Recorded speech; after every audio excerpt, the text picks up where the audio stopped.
Bienvenidos a la comunidad de este foro Nueva Economía, Nueva Empresa, a las personas que están ahí ya conectadas desde nuestras Islas Canarias, del resto de España o del mundo, ¿no? Bueno, de nuestro invitado de hoy conocemos esencialmente tres perfiles profesionales: el economista, el escritor y el docente conferenciante, tres perfiles complementarios, como es natural. Toca muchas teclas, como él dice.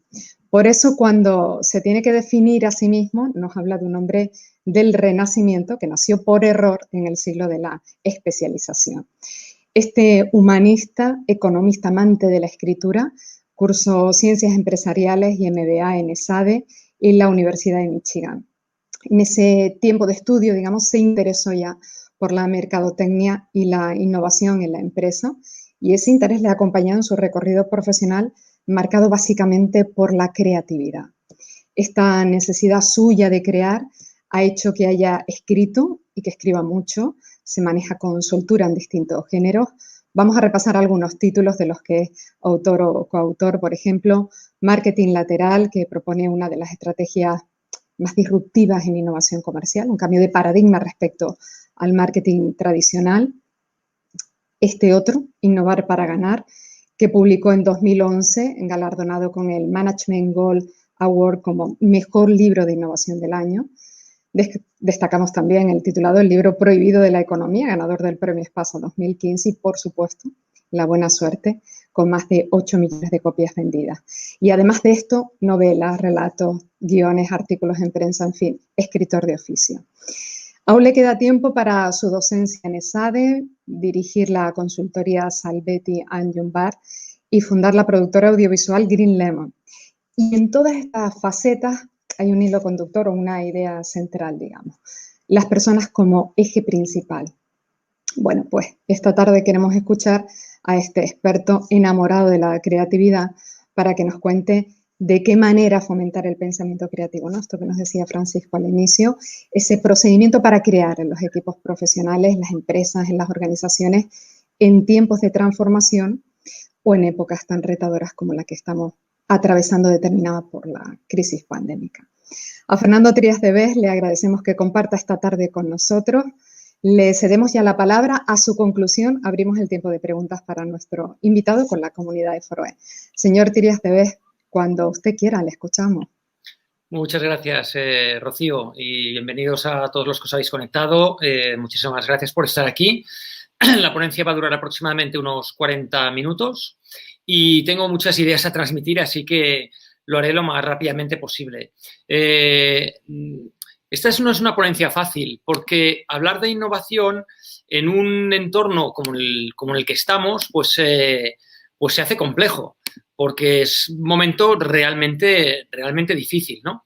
Entonces, yo he querido poner el foco, como vais a ver ahora, en aspectos, algunos que son muy coyunturales, evidentemente, porque lo que está sucediendo es de un calado tan grande que soslayarlo sería absolutamente absurdo, pero también voy a intentar tener en cuenta elementos que ya están y estaban en las organizaciones más innovadoras del mundo y que está viendo que algunos de esas características se están acelerando. Bueno, la ponencia, que ahora empiezo a proyectar, y me imagino que la estáis viendo aquí en pantalla perfectamente, lleva por título Creatividad e innovación en los equipos, en los momentos de transformación. Creatividad e innovación en los equipos, en las personas y en momentos realmente de muchísimo cambio. Quiero empezar con un dato que es muy sorprendente, con un dato que utilizo en muchísimas de mis formaciones a directivos cuando me toca hablar de innovación, y es que casi todas las estadísticas hablan de que alrededor de un 95-96% de los directivos reconocen, o de los empresarios, que la innovación es fundamental para sus empresas. Pero luego solo el 23% reconoce que es capaz de hacer que tenga lugar. Y hay un gap enorme entre querer innovación y hacer que ocurra.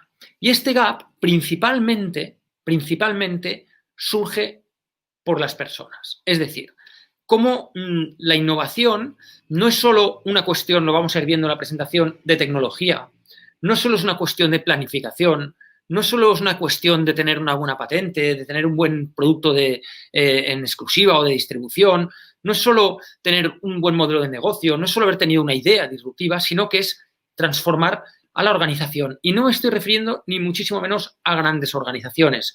Esta es una charla que he preparado pensando en la pequeña y mediana empresa de cualquier sector, da igual si es el sector turístico a pesar de la que está cayendo, da igual si es restauración, da igual si es sector servicios, da igual si es sector industrial, logística, empresas de 10, 15, 50 personas.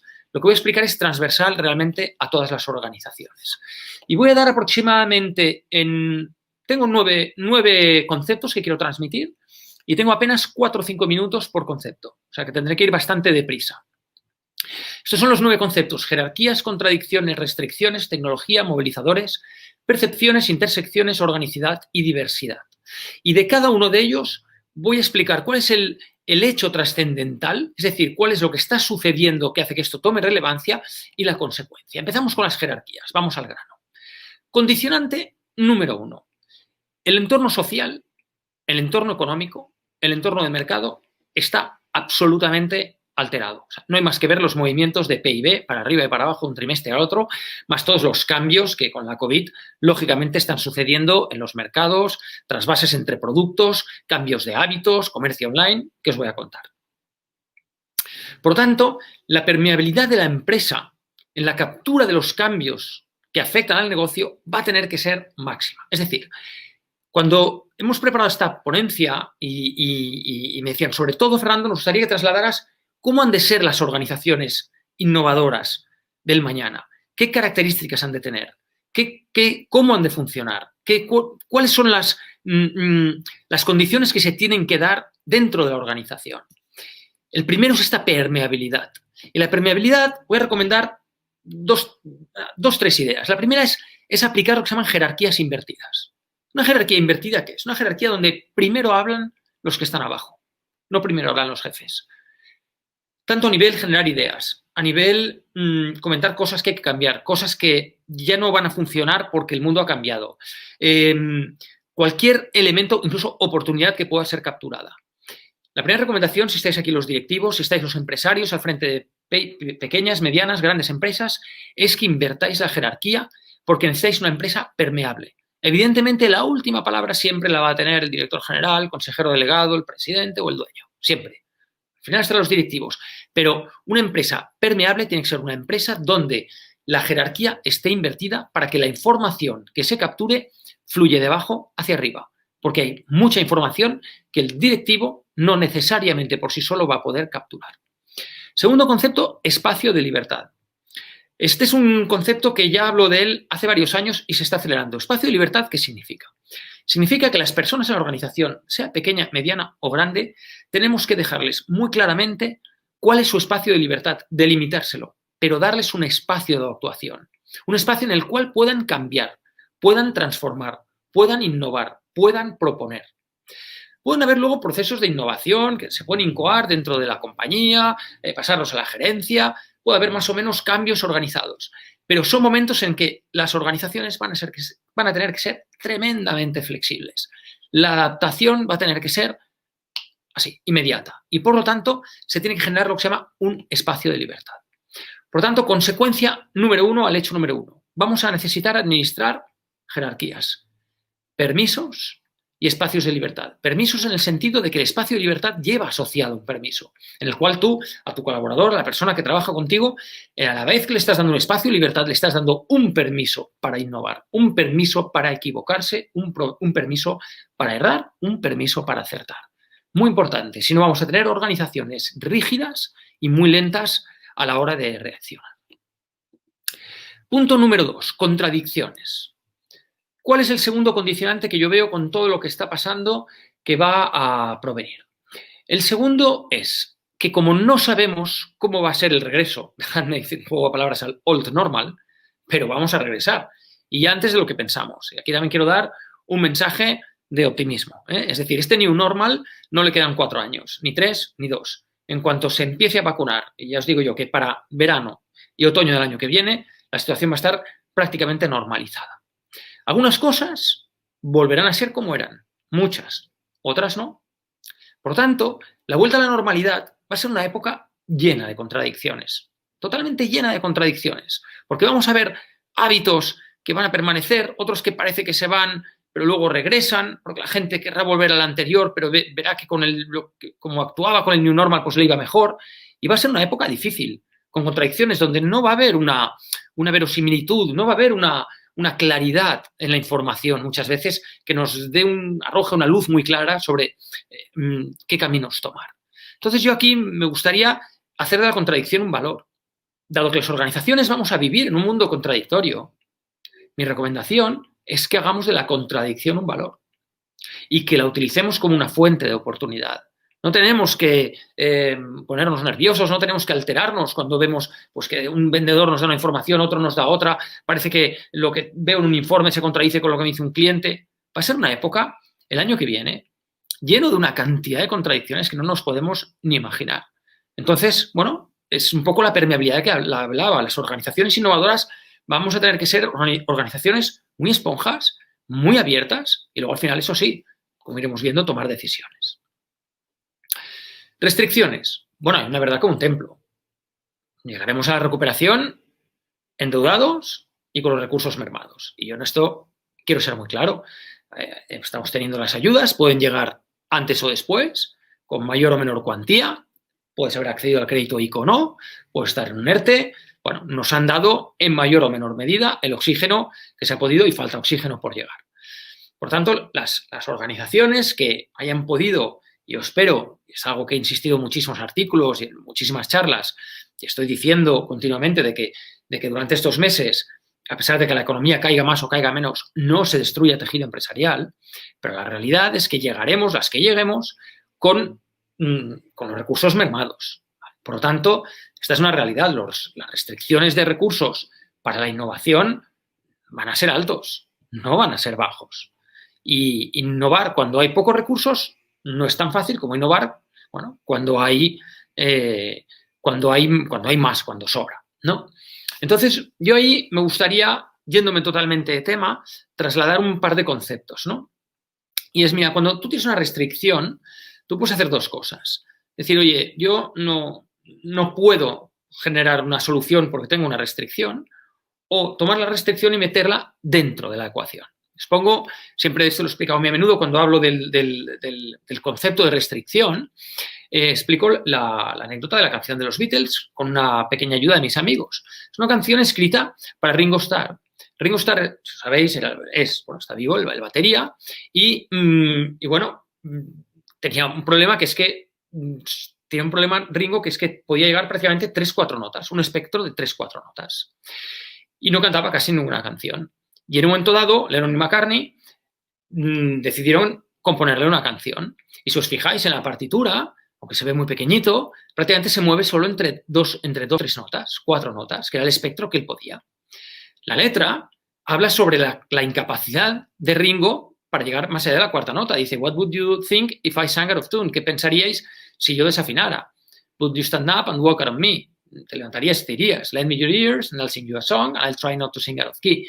Dice, bueno, déjame tus oídos, cantar una canción, voy a tratar de no desafinar. O sea, fijaros que incluso capacidad creativa que hacen de la propia limitación que impediría componer una canción para él, le ponen ahí que eso sea la letra. Cuando llega el estribillo, suben una octava. Do you need anybody? Bueno, como no llegaba, ahí cantan Lennon y McCartney, bueno, cantaban Lennon, McCartney y George Harrison. Mirar la letra del título de la canción con una pequeña ayuda de mis amigos. Fijaros qué explosión de creatividad a partir de una limitación. Esta canción está considerada por todos los críticos una de las mejores 30 canciones de la historia del pop. Y es una canción escrita a partir de la limitación, solo tengo un espectro de 3 o 4 notas. Y pongo este ejemplo que es tremendamente inspirador y muy bonito además, para lanzar siempre un mensaje de ánimo y de esperanza con la restricción. Claro que habrá restricciones, claro que tendremos recursos limitados, pero lo que no podemos es hacer de la dificultad la razón de no evolucionar. Por tanto, cuando eso suceda, recordad cómo los genios de la creatividad, que eran los Beatles, tomaban la restricción para ponerla dentro de la ecuación. Otro elemento que a mí me gusta mucho trasladar a las organizaciones en temas de estrategia es el hecho de que cuando tienes restricciones, incluso a veces cuando no las tienes, el siempre tratar de jugar en el terreno que te sea propicio. La innovación genera siempre una especie de conflicto, ¿no? al directivo o haces el empresario, ¿no? Decir, bueno, voy hacia un territorio futuro o me muevo hacia un territorio donde no he estado, pero por otro lado yo tengo una esencia, ¿no? No son dos cosas incompatibles, ¿no? Yo siempre digo al empresario, al directivo, no olvides aquello que te ha hecho triunfar, no olvides lo que te hizo triunfar. Eso seguramente está en tu ADN, está en tu esencia de tu ventaja competitiva, lo que sabes hacer mejor. Por tanto, puedes innovar, pero siempre intentando estar en un terreno donde tu ventaja competitiva tenga valor. Y explico esto porque es algo que como ejemplo, es muy bonito en la historia del ajedrez, ahora que está tan de moda esta serie de Netflix, que si no os la recomiendo, Gambito de Dama, ¿no? Una serie maravillosa sobre una chica que es una genia del ajedrez. Bueno, pues aquí tenéis a Bobby Fischer, que también era un genio del ajedrez, y que era un solitario, además. Compitió contra Boris Spassky, la final del campeonato del mundo de principios de los 70, en plena Guerra Fría, y Fischer tuvo un problema importante porque perdió las dos primeras partidas, la primera por un error garrafal, la segunda porque decidió no presentarse porque le molestaban los ruidos que había de las cámaras, etcétera, en la sala donde jugaban, y dijo que o quitaban las cámaras o él no se presentaba. Al final, bueno, no se presentó y iba perdiendo 2-0. En una final del campeonato de ajedrez, levantar dos partidas es casi imposible.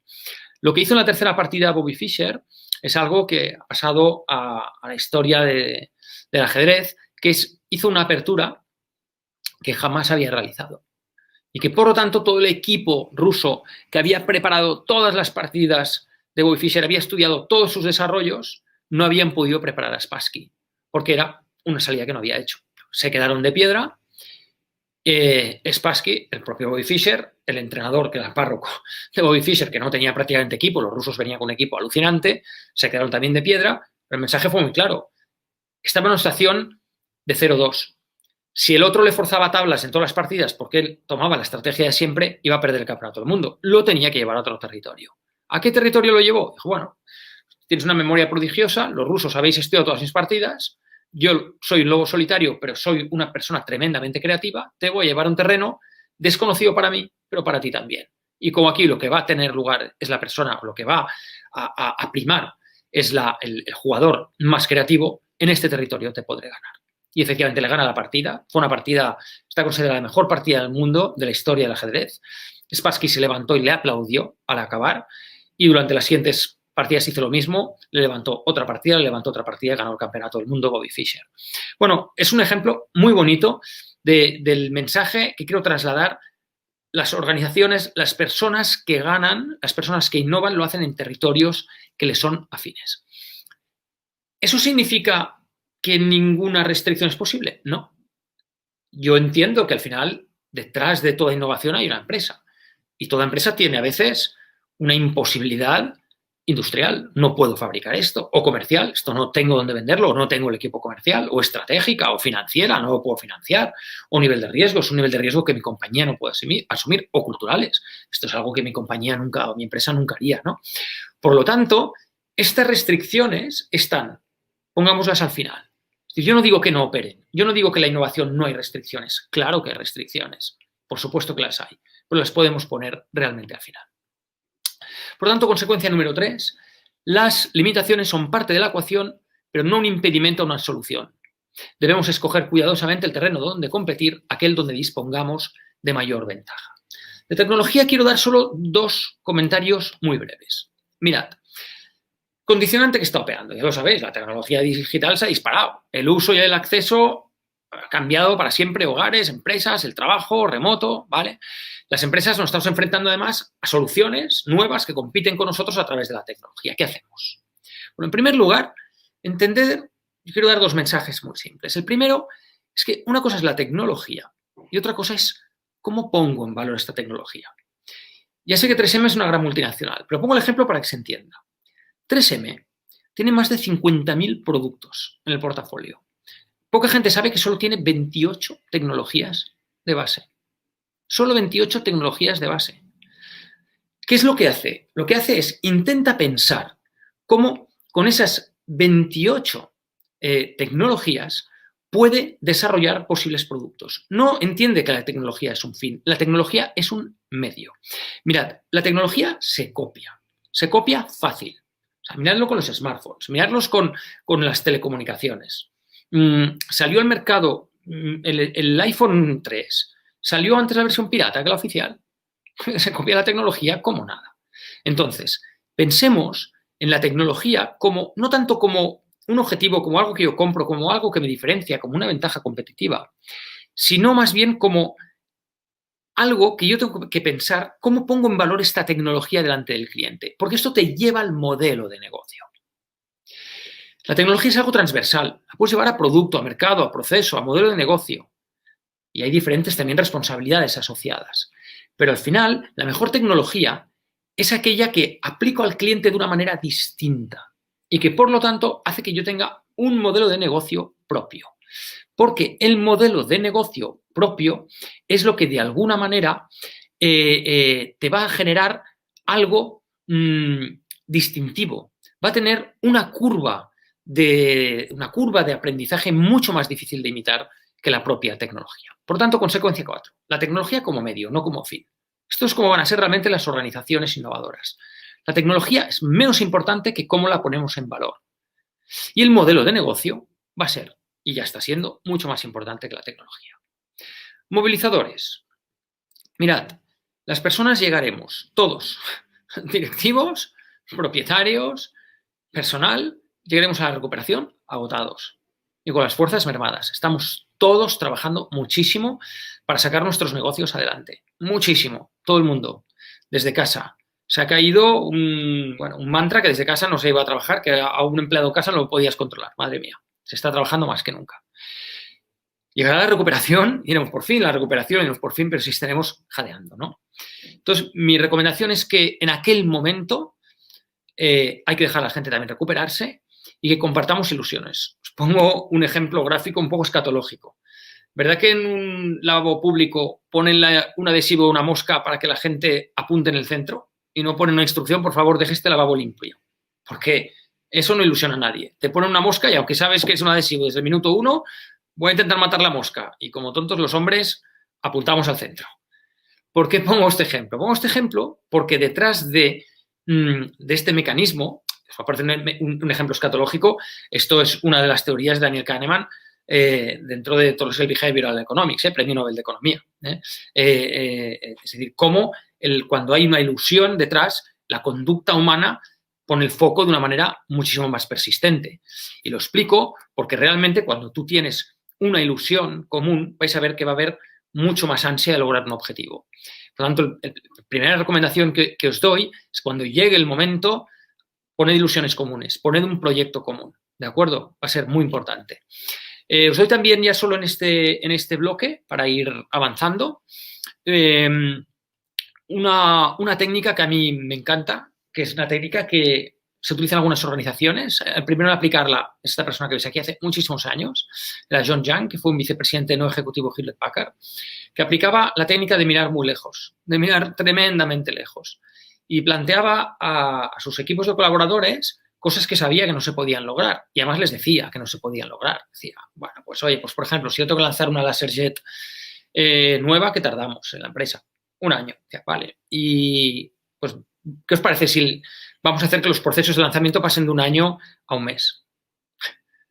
Es imposible. Le decían, estoy de acuerdo, es imposible, no podemos bajar de 1 año a 1 mes. Pero lo que sí que podemos identificar, ¿por qué no? Entonces, yo no os pido que bajemos de 1 año a 1 mes, pero os pido que identifiquéis qué impide que la compañía no pueda lanzar una nueva impresora en 1 mes. Entonces, a lo mejor decían, bueno, pues los procesos de desarrollo de planos, decían, bueno, pues los procesos de comunicación de piezas a proveedores, los procesos de test. Muy bien. Entonces, empezaba a pedir, analizar a cada uno de estos impedimentos cómo se pueden abreviar. Y acaba el proyecto y a lo mejor consigue reducir el tiempo de lanzamiento de un nuevo producto de 1 año a 6 meses. Y John Young decía, si yo lo siento, les digo que lancemos una nueva impresora en 6 meses, me dicen que no se puede. Fijaos qué interesante es esta técnica, ¿no? Por lo tanto, es un poco la consecuencia que yo doy, que creo que las organizaciones habremos de tener, ¿no? A partir del año que viene, es, uno, en el ámbito de motivación, no partir de instrucciones, sino de ilusiones. Y yo recomiendo a los que dirigís equipos, provocad. Provocad a vuestra gente con imposibles para lograr posibles que de otro modo no se habrían logrado, ¿no? Mirad muy lejos. Percepciones, sexto punto. Vamos bien, son 9. Estamos perfecto de tiempo. Condicionante número 6. Mirad, durante este tiempo, la dureza de los acontecimientos y la dificultad de las situaciones atravesadas habrán, a través del miedo, modificado sistemas de creencia de nuestra organización y en general, ¿no? Y de las personas y de la sociedad. Bien. El miedo opera. El miedo está operando. El miedo es un grandísimo distorsionador. Y hay miedo. Hay miedo porque hay incertidumbre. Y a veces hay un miedo más o menos razonable y a veces hay un miedo no razonable o ilógico o distorsionado, ¿no? Y esto es algo con lo que vamos a tener que lidiar. Yo quiero que también tengamos en cuenta que las personas, durante estos meses, su sistema de percepciones se ha alterado. El mío también. El de todo el mundo. Es que es normal. Se están sucediendo cosas muy tremendas, ¿no? Y el miedo modifica sistemas de percepción. Entonces, os voy a poner un vídeo muy breve, dura prácticamente unos segundos, para trasladaros un concepto que creo que os podrá ayudar mucho a gestionar esto en el futuro. Es un vídeo de una hormiga y veréis que hay una persona con un bolígrafo sobre un papel trazando una línea y veréis lo que le sucede a la hormiga. Bueno, la tenéis aquí. ¿Vale? Veis que la hormiga, fijaos qué interesante, se piensa que está encerrada y solo es un trazo de tinta. Y se cree que está dentro de una habitación. Fijaos que así incluso genera angustia, no puedo salir. ¿Por dónde salgo? Su sistema de percepciones le dice que está encerrada. Y por lo tanto su sistema de creencias le dice que solo puede salir por la puerta. Bueno, es un vídeo tremendamente curioso. ¿Y por qué os lo he presentado? Os lo he presentado porque a la hormiga le sucede esto cuando en realidad no hay nada y podría pasar por encima de la línea, porque el sistema de percepción de las hormigas va por el olfato. Entonces, el contraste entre el papel y la tinta fresca, de hecho, si pasara un rato, en cuanto se secara la tinta, la hormiga pasaría por encima de la línea. Su sistema de percepciones le lleva a creer que está encerrada. El mensaje es que los sistemas de percepciones son los que anclan sistemas de creencias. Entonces, lo peligroso de estos tiempos que estamos viviendo es que las percepciones sesgadas sobre nuestra empresa, nuestro negocio, nuestro cliente, lo que está cambiando del mercado, si es que hay percepciones sesgadas, va a generar sistemas de creencias sesgados. Y va a ser necesario cambiar sistemas de percepciones para poner la realidad en su justa medida antes de ponernos a innovar. Aquí tenéis 3 fotografías. En una hay un sesgo. Es una percepción rota, sesgada de la realidad. En la segunda se ha puesto en orden, ya veo la realidad como es, ya no hay sesgo, ya no hay distorsión. Y en la tercera hay una distorsión creativa, es decir, ya soy yo que a través de la creatividad transformo la realidad de la segunda imagen. La tercera imagen no es que Picasso o un cubista está viendo la realidad como en la primera, no, todo lo contrario. Detrás del gran arte, detrás de la gran transformación, hay personas, grandes genios, con una capacidad de transformar una realidad que saben ver como nadie, porque la saben ver en su justa medida. ¿En qué se traduce esto? Esto se traduce en un concepto que yo llamo diagnósticos compartidos y libres de prejuicios. Es decir, cuando vaya empezando a pasar todo esto, cuando ya empecemos a planificar cómo innovamos, cuando nos ponemos a pensar cómo quiero que sea mi organización para adaptarme a todos los cambios que hay y está habiendo en el mercado, antes que nada, por favor, mi recomendación es que paremos y primero confirmemos que todos vemos las cosas igual. ¿Está el mercado como pensamos? ¿Qué creéis que ha cambiado del cliente? ¿Qué no? ¿Qué ha cambiado de nosotros? ¿Qué hemos hecho bien este periodo? ¿Qué hemos hecho mal? ¿Qué va a querer el cliente a partir de ahora? ¿Con qué colaboradores han estado a la altura? ¿Cuáles no? ¿Con quiénes podemos ir contando? ¿Con qué proveedores? ¿Con quiénes no? Dedicad un tiempo bien invertido a lo que se llama un diagnóstico compartido. y libre de sesgos. Porque si no, la primera idea para ponernos a innovar, que una persona de una organización, por pequeña o grande que sea, como esté anclada en una percepción de la realidad que esa persona tenga sesgada o el que la escuche la tenga sesgada, va a ser muy difícil que se pongan de acuerdo en que esa idea pueda ser buena o pueda ser mala porque cada uno está viendo dos cosas distintas. Y así funciona muchas veces los conflictos y los problemas para la innovación en las organizaciones.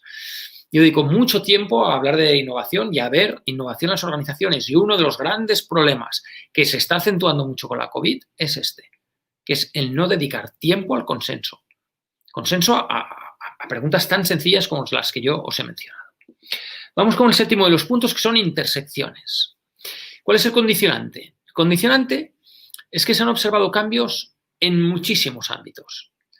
En el trabajo, en los servicios, en los productos, en la movilidad. Está viendo, lo hemos comentado, una cantidad de cambios increíbles. Mirad, cuando hay cambios, cuando se mueven fallas sistémicas en los fenómenos sociales, se producen siempre lo que se llaman intersecciones. Intersecciones es que están viniendo otras tecnologías, viniendo y metiéndose en una industria que no les pertoca. Estamos tomando formas de trabajar que a lo mejor son propias de otro tipo de empresas. Nuestros clientes están empezando a probar otras alternativas distintas que incluso no tienen que ver con nuestra competencia directa, sino son competencia más bien remota, competencia indirecta. La gente está probando. Se está interseccionando cosas. Las fronteras entre sectores, las fronteras entre formas de trabajar se empiezan a diluir. Y cuando esto sucede, lo que siempre ocurre es que están viniendo formas de hacer que vienen de otros sectores y se meten, ¿no? Fijaos, el récord del mundo en 100 metros lisos, tú podrías hacer, ahí los tenéis, cada uno de los puntitos a lo largo del tiempo, es como fueron bajando los récords, ¿vale? Si tú trazabas una previsión, ¿no? Una asíntota con una línea, una regresión, para ver cómo evolucionaría el récord debería haber estado sobre esa línea, y el récord, a partir del año 2000, ha estado bajando contra la línea. ¿Por qué? Porque hay intersecciones. Está entrando la nutrición, está entrando la dietética, entró el entrenamiento psicológico. Es decir, hay muchas técnicas que provienen de otros campos que se meten en el campo del atletismo y rompen la forma de actuar. Esto es lo que se llama la fuerza de las intersecciones. Está habiendo intersecciones, va a haber intersecciones. Las empresas del año que viene, las empresas que mejor innoven, van a ser empresas que deban tener en cuenta estas intersecciones. Y yo os propongo dos tipos. La primera es sectorial. Da igual si esto es sector primario, agricultura, secundario, industria, terciario, servicios. Echad un vistazo a qué se está haciendo durante COVID y en salida de COVID, qué se está haciendo en otros sectores. Intentad imitar. No pasa nada si copiamos. Intentad tomar de otros sectores ideas, ponerlas en práctica y para ver si funcionan. Y luego internamente dentro de la organización. Es momento de muchísima comunicación, no solo por lo que hablaba a nivel diagnóstico compartido y por tanto eliminación de miedos, sino también para, de algún modo, compartir qué hemos estado haciendo este tiempo, qué hemos estado haciendo estos meses, qué ha funcionado, qué no, y cualquier idea de cualquier departamento que pueda ser llevada a otro colega, aunque trabaje en un departamento distinto. Romped los hilos. Esa es la fuerza de las intersecciones. Por tanto, consecuencia 7, los negocios que redefinen sus límites lo hacen interseccionando con otros sectores. Vosotros mirar los grandes disruptores, ha sido gente que ha interseccionado con otro sector, siempre. Se van a poder capturar muchísima oportunidad a través de analogías sectoriales. Y no tengamos miedo a copiar, o si queréis que sea menos peyorativo, pues a reinterpretar. ¿De acuerdo? Muy bien, nos quedan 2 puntos. El octavo es la organicidad. Es un concepto muy simple, pero muy potente. La organicidad parte de un condicionante. La incertidumbre ha aumentado mucho, de manera exponencial. A más incertidumbre, es más difícil acertar a la hora de tener una organización más innovadora. Es más complicado. Es más fácil pifiarla, hablando claro. Es más fácil equivocarte. Y la innovación es un deporte de riesgo. Conlleva el error. Por tanto, aquí una recomendación tremendamente sencilla, que la explico siempre cuando hablo de la dificultad de acertar en entornos buca. Y esto no es un entorno buca ya, es un entorno buquísima. Y es una máxima que muchas organizaciones la han aplicado y funciona muy bien, que es, bueno, te vas a equivocar, va a ser inevitable, también vas a acertar, pero cuando te equivoques, hazlo pronto, hazlo rápido, detéctalo rápido y fracasa barato. Es decir, detecta errores, prueba mucho, detecta rápido y corrige enseguida. Las organizaciones que se mueven en entornos inciertos han de ser organizaciones que prueban mucho y rectifican rápido, no organizaciones que hacen poco y aciertan todo. Y así tendrán que ser las organizaciones muy dispuestas a rectificar, muy rápidas en captar los cambios que están aconteciendo en el mercado, y cuando he puesto algo nuevo en marcha y no acaba de funcionar, lo que tengo que corregir, muy dispuestas a corregir, muy dispuestas a rectificar. Por tanto, consecuencia 8, la innovación será evolutiva y orgánica. Necesitaremos equipos y colaboradores que sepan capturar información muy rápido y rectificar con agilidad. Y termino con el concepto de diversidad. Las organizaciones tendrán que ser tremendamente diversas en cuanto a la fuente de la innovación. Todas las estadísticas sobre el origen de la innovación en las empresas dan como factor número 1 de las ideas a los empleados. ¿De acuerdo?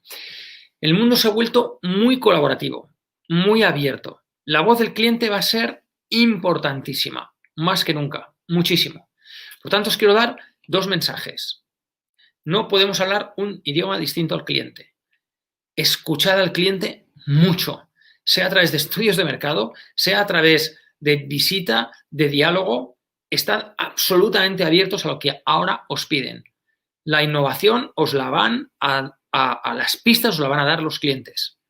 En estos momentos el cliente es el que sabe y conoce y sufre los cambios que necesita de sus proveedores o de quienes les proveen de productos y servicios. Por lo tanto, introducid a los clientes en vuestros procesos de innovación. ¿Qué esperáis de nosotros? ¿Qué esperáis de mí? Y montad proyectos de innovación basados en requerimientos de clientes. Estad abiertos a todos los tipos de innovación.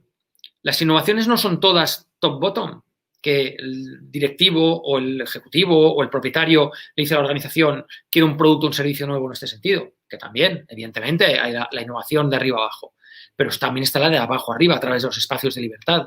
Dejad que desde abajo se proponga aquella que también implementa hacia afuera. Colaboradores externos pueden ser proveedores, hacer una colaboración en la innovación con proveedores o incluso con investigadores de fuera. Departamentos de I+D totalmente externos o de afuera hacia adentro. Estad abiertos a visitas de posibles proveedores, distribuidores, etcétera, que os puedan traer ideas de innovación. Así es como será la innovación. Por tanto, consecuencia número 9, la innovación podrá provenir de diversos puntos, no necesariamente internos, ¿vale? Por lo tanto, debemos estar preparados para capturarla y canalizarla. Es decir, el cambio aquí es que la empresa uno puede hacer esto de manera voluntaria, o si no, por lo menos estar preparado y abierta para capturar y canalizar posibles fuentes de innovación que no vengan necesariamente de dentro de la organización.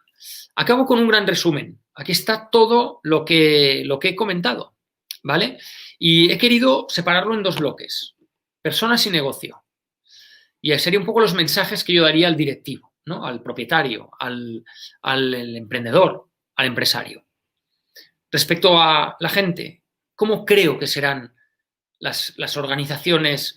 ¿Qué características tendrán las organizaciones innovadoras a partir de todo lo que se está dando? Primero, serán organizaciones que le dan la vuelta a las jerarquías, que proporcionan espacios de libertad, que permiten las contradicciones, que motivan a través de ilusiones y de proyectos compartidos, donde la dirección y la gerencia mira lejos para inspirar.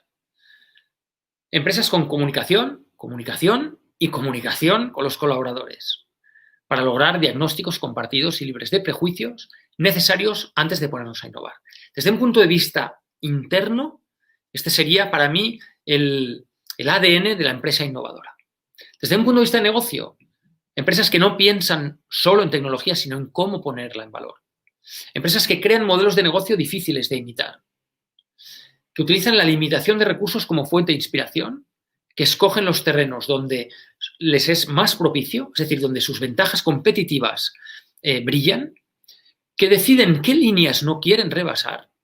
Acordaos la diapositiva que hablaba de las limitaciones, que al final decide, bueno, limitaciones industriales, comerciales, de cultura, etcétera, que son las que no quiero entrar. Aquellas que se inspiran en otros negocios y sectores, aquellas que copian y aquellas que prueban mucho, innovan mucho y corrigen rápido. Bueno, he estado yo creo en tiempo prácticamente clavado, eran 40 minutos y el temporizador me ha dado los 40 minutos clavados, así que, bueno, muchísimas gracias, espero que os haya sido útil, que os haya servido, que os haya inspirado y nada, Rocío, cuando quieras pasamos al coloquio. Muy bien, señor Trías Bebés, muy disciplinado con su tiempo. Muchas gracias por todo lo que ha compartido con nosotros. Mire, algunas de las personas que están participando ya en el chat han leído o están leyendo su último libro, que ha publicado este mismo año, ¿no? La solución Nash. Y, por ejemplo, Pedro le gustaría hacer una pregunta respecto al contenido de este libro, a esta propuesta, ¿no? Suya, respecto a salir en esta etapa, en la próxima etapa post-COVID, ¿no? Y le pregunta, ¿cree usted que la sociedad, los políticos, las empresas, estamos preparados para pasar de la competencia a la cooperación, tal y como plantea en ese libro? Los políticos ya se ha visto que no. Los políticos ya se ha visto que no. Sigue habiendo un enfrentamiento entre comunidades autónomas, gobierno central, sigue habiendo muchas discusiones sobre el qué hacer, sobre el qué no hacer, falta mucha cohesión y está habiendo demasiada ideología. Yo lo digo en el libro que es tiempo de tecnócratas, ¿no? Creo en el aspecto laboral, creo que sí. Y en el aspecto directivo y de emprendimiento y de empresariado, creo que también. Fijaos que es de las primeras veces que patronal y sindicatos han estado muy de acuerdo en muchas de las medidas que han propuesto a gobierno y a otros agentes sociales, ¿no? Y pienso que la mentalidad de las personas, en general hay de todo, ¿no? Pero mi opinión personal, por lo que yo he visto, ¿no? Y veo muchas organizaciones cada semana y hablo con muchos directivos, es que la gente ha sido súper flexible. La gente está trabajando desde casa sin poner horario y eso es colaborar, ¿no? Colaborar también con proveedores. Ha habido una mentalidad abierta entre clientes, proveedores, ha habido comprensión, ha habido flexibilidad. Yo creo que estamos desarrollando competencias transversales, vamos, que van a quedar. Esto es un máster en toda regla, ¿eh? No solo el máster por el sufrimiento de la caída de negocio durante las épocas más agudas de confinamiento y por la propia crisis en sí, sino también porque esto está obligando a tener que, bueno, que sacar adelante competencias y cualidades que ni sabíamos que teníamos. El vídeo que nos ha ofrecido acerca de las percepciones ha despertado mucho interés. Rosa Elvira dice que es un vídeo muy potente y cuando habla de ensanchar el sistema de percepciones, entiendo que le pregunta ¿qué sentidos hay que evaporar para abrir oportunidades? Cuando digo de abrir sistema de percepciones, más que evaporar ciertos sentidos, se trata de contrastar con los demás.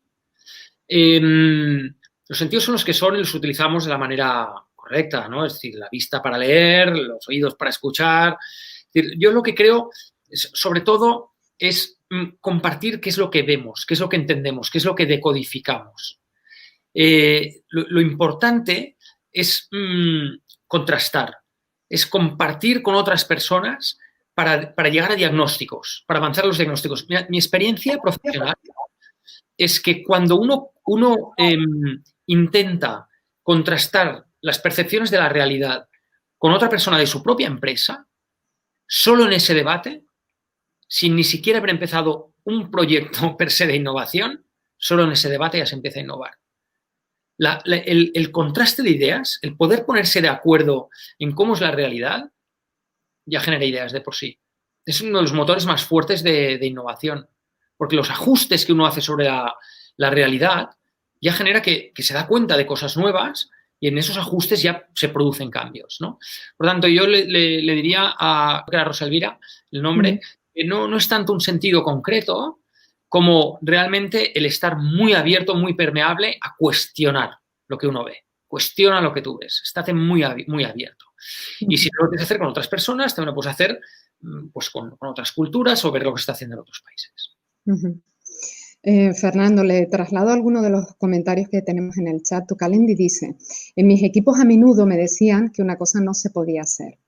Mi respuesta, dada mi formación académica, siempre decía, demuéstrame que no se puede. Y en el 95% de las veces sí se podía. Qué bueno. Pues es un testimonio muy, muy bonito. Vamos a ver, ¿en la vida todo es absolutamente posible? Bueno, evidentemente siempre hay limitaciones. Lo que pasa es que a mí lo que me gusta de lo que nos plantea este testimonio es decir, bueno, demuéstrame que no se puede, ¿no? Que es muy inteligente porque si no dices demuéstrame que se puede, te puede decir el otro, ¿no? Pero yo creo que lo que hay detrás de esta reflexión es el punto que hablábamos de los Beatles, ¿no? Que es, oye, no empecemos con la limitación, ¿vale? Pues me dices que no se puede, ¿vale? Pues ¿por qué? Es la técnica de John Young, ¿no? ¿Vale? ¿Qué lo impide? ¿Vale? Vamos a tomar este impedimento. Vamos a poner este impedimento dentro de la ecuación. Vamos a empezar si trabajamos esto que se puede avanzar. Y luego ya verás dónde llegas. John Young decía, yo he llegado a objetivos de bajadas de precio, de bajadas de calendario o de mejoras de tiempo, de mejoras de rentabilidad, que nunca me habría podido llegar si me hubiera planteado eso como objetivo inicial. Dice, el dónde llegas es un descubrir. A mí lo que me gusta de este testimonio es que diga, no me digas esto es imposible, empecemos a trabajarlo y ya veremos dónde llegamos, ¿no? Porque si no ya empezamos con el impedimento. Si lo más difícil en innovación muchas veces es el primer paso, luego ya es ponerse en marcha. Le leo este otro comentario de Javi. Me gusta pedir a mi equipo que traigan una o varias soluciones cuando vienen con un problema que saben que no les corresponde decidir a ello, pero ya les hace pensar y consensuamos cuál es la mejor.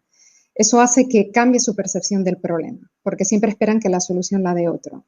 Rompe con muchos modelos clásicos donde los de abajo, entre comillas, nunca contaron y genera un desarrollo innato, ¿no? Tiene mucho que ver con esa pirámide invertida, ¿no? La jerarquía invertida de la que nos hablamos. Está muy bien. Yo normalmente siempre que hago procesos creativos obligo siempre primero el trabajo individual. Como dice Javi, siempre. Y cuando hacemos en Salvet y John Barr, cuando te hablas de mi propia consultora, y hacemos procesos de innovación para muchas empresas también, y siempre a mis propios equipos de innovación les digo, las primeras ideas se trabajan solos. No se trabaja en equipo. Luego se trabaja en equipo. Claro que hacemos técnicas tipo brainstorming, otro tipo de técnicas, ¿no? que han evolucionado muchísimo. Pero el trabajo individual es un trabajo también necesario. Porque al final la creatividad, evidentemente, hay un efecto sinérgico. Por supuesto que el comentario de uno produce inspiración al segundo y 1 más 1 se convierte en 3. Pero yo abogo mucho también por el trabajo individual. Y entonces, bueno, pues yo obligo siempre cuando a los que estamos en un equipo de un proyecto de innovación, decir, bueno, a esta reunión hay que venir con un número de ideas determinado y hay que dedicar un tiempo determinado. Y luego entre todos ya diremos si la idea es buena, es mala, es una porra o es brillante, o a lo mejor muchas veces nos pasa que cojamos una idea que era, para la persona pensaba que era muy floja y realmente no era muy brillante, pero entre todos le damos la vuelta y sacamos una idea brillante. Con lo cual está muy bien lo que ha compartido Javi. Es una metodología que yo también utilizo y que funciona muy bien. Si alguien viene sin ideas, pues hay que venir a la reunión con alguna idea. Eso yo lo pongo como obligatorio, al menos. Ya. Usted que es renacentista, se declara renacentista, ¿la especialización es una ventaja o una desventaja para la creatividad, para la innovación? ¿Qué le parece? Está estudiado. O sea, no te voy a decir yo que esté en posesión de la verdad. Está estudiado. Hay una regla que se llama la regla de los 7 años, que se dice que a partir de 7 años de especialización en un área o un campo, es difícil que ya realices alguna aportación sustancial. Esto se ha probado en matemáticas, se ha probado en cantidad de campos. No es una regla exacta. Vamos a ver, la especialización tiene una parte buena. Que te da la mirada de la experiencia. En innovación, la experiencia es un hecho. Lo malo de la experiencia es cuando tú, por un exceso de experiencia, ha cristalizado ya tanto en tu cerebro, en tu percepción de las cosas, cómo es la realidad de tu sector, de tu producto, etcétera, que ya no admites ningún cambio. Esto ya lo he visto, esto no funciona. Entonces, bueno, es la especialización es buena porque significa que tienes mucha experiencia en un campo o que en un aspecto muy concreto puedes tener un conocimiento muy desarrollado. Pero se necesita la intersección, se necesita también la mirada joven. La buena innovación es una combinación de estas dos cosas, de experiencia y mirada infantil, si quieres, una mirada inocente, y de especialización y al mismo tiempo de conocimiento del mundo. Fijaos, la especialización, ¿qué significa? Significa que yo sé mucho de algo, que yo sé mucho de un campo concreto. Pero eso te impide viajar. Eso te impide saber de otros productos. Eso te impide leer. Eso te impide formarte, ver cine, leer mucho. Cuando yo digo que soy una persona del Renacimiento, digo que soy una persona que tengo muchísimo interés en muchos campos. Lógicamente no puedo destacar, no puedo especializarme en todos. No puedo, claro que no. Es imposible. Pero lo que sí que puedo es utilizar todo lo que veo en otros campos en los cuales no despunto para llevármelos a los campos en los cuales sí que despunto, que en este caso, sobre todo, es la escritura o la divulgación en el terreno empresarial y económico.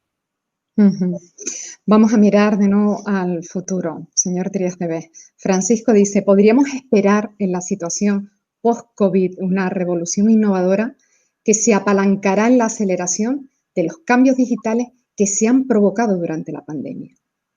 ¿Cuál es su opinión? Es muy difícil responder. Primero que no me gusta realizar predicciones porque predecir en economía es un acto de, yo creo, de egolatría, ¿no? Hombre, es indudable que va a haber categorías y productos donde la aceleración va a ser tan alta que lógicamente habrá unas dosis altas de innovación porque ya no se volverá al modelo anterior, ¿no? Por lo tanto, la respuesta es yo creo que sí. Lo que se me hace difícil es saber en qué campo será. Pero la pregunta es muy buena, porque esa reflexión sí que en cada uno de nuestros sectores nos la tenemos que hacer. Es decir, sí que es verdad que yo dentro, pues, por ejemplo, de mi pequeña empresa, tendré que pensar, oye, lo que ha cambiado y se ha acelerado, ¿esto qué va a quedar? ¿Qué va a quedar de esto? Porque, chico, si de esto va a quedar algo, saca lo que había, que era para lo que ya ha desaparecido, ¿no? Entonces, bueno, yo creo que es una pregunta que no me atrevo a responder porque creo que sería un ejercicio de irresponsabilidad por mi parte, pero que es una pregunta muy buena porque llama a una reflexión muy profunda personal de cada uno, que es preguntarnos realmente qué es lo que se ha acelerado y qué va a quedar. Y esta pregunta hay que hacérsela. Vamos a volver a la primera parte de su exposición, cuando nos hablaba de ese clima de libertad necesario para innovar. ¿Cómo se combina o cómo armoniza ese clima de libertad que pide la innovación y el temor a perder el control o esa inseguridad que se genera en las personas que lideran el proyecto o que lideran el equipo profesional? Porque al final, vamos a ver, sobre este tema también es un tema que he investigado un montón y que he tratado mucho, que es el miedo a perder el control. Pero vamos a ver, pues las decisiones al final las toma el director general o el director de desarrollo o el director industrial, cada uno en el área que toca. Hay un espacio de libertad delimitado. O sea, delegar, dejar a los equipos hacer, no significa perder control de la empresa, ni mucho menos. ¿O acaso los sistemas de control van a dejar de funcionar? No, tú deja hacer. Lo que no funcione ya lo corregiremos, lo he dicho antes. Lo que no podemos hacer es mutilar y castigar lo que no funciona. Las organizaciones excesivamente controladoras no son malas porque controlen, son malas porque penalizan el error. Entonces, el control no es malo. El control no es malo. El control no es malo si se utiliza para seguir mejorando y no se utiliza para castigar. Una organización que castiga el intento, lo que hace es elimina cualquier intento de innovación futuro por parte de la gente, ¿no? Y luego, la manera de no perder control es tener los procesos de innovación muy bien delimitados. Es decir, hay una innovación que puede ser más puntual, si quieres, más marginal, menos relevante y que no necesite de una aprobación por dirección general, que el margen de error pues, no cueste mucho dinero a la empresa. Luego hay innovaciones, más disruptivas o que pueden tener mayor riesgo. Entonces, para eso se crean procesos de innovación con un calendario y con unos deadlines y con unos hitos muy concretos en que sea el director financiero, el director comercial o el director general va aprobando las decisiones. Por lo tanto, innovar no es perder control. Esto es un mantra y que es un error absoluto, que lo único que lleva es a organizaciones que no innovan. Pues, señor Trías de Bes, son las 7. Lo vamos a dejar aquí. Muy bien. Le agradecemos mucho esta tarde que nos ha dedicado este rato tan interesante compartiendo ideas, compartiendo reflexión, compartiendo propuestas, ¿no? Así que tomamos nota de todo esto. Le agradecemos mucho su tiempo. A vosotros, un saludo.